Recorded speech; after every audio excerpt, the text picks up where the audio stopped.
Hi everyone, I'm going to show you how you can use PowerPoint backgrounds on your Zoom meetings to engage your students.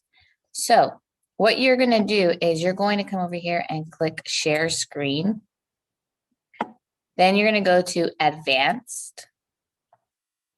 And you're going to click on PowerPoint as Virtual Backgrounds. Then click Share. And it's going to pull up your files that are already on your device. And I have mine saved right here already. I'm going to click Open. Okay, so as you can see down here, it's going to load how many slides I have in this PowerPoint. But if you notice, it flipped my screen, flipped my image around up here at the top. And that's because in PowerPoint, you won't have the mirrored image. So you'll have to remember that when you start teaching. You can see my picture is down here at the bottom, or my video is down here at the bottom. I do have the option to enlarge it.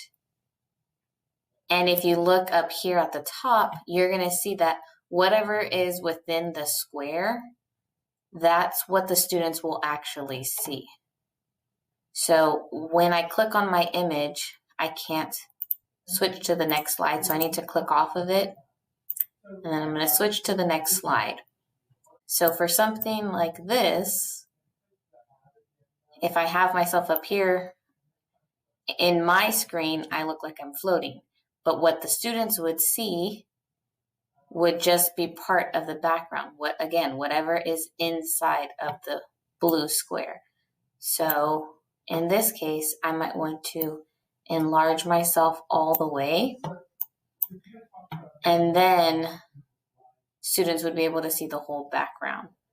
So if I'm teaching and I'm looking at my screen, 5-finger retail feels like it's over my right shoulder if I were doing the mirror image. But because it takes off the mirror image, I need to consider that this is actually over my left shoulder. So I would want to make sure I'm pointing and turning the correct way. It does take a little bit of time to get used to. So again, I'm going to click off, get away from my blue square, then I can switch to another slide. So for something like this, I need to think about the spacing that I have in between my words, or I might need to turn or scoot back so that I'm not blocking all of the images. So if I was explaining to students visual cues and reminding them, mute your mic, have your cameras on, raise your hand when you have a question, and then I could turn, and again, I have to adjust my body, and I can point here. But you can see if my hand is further back, it'll kind of get out of the image.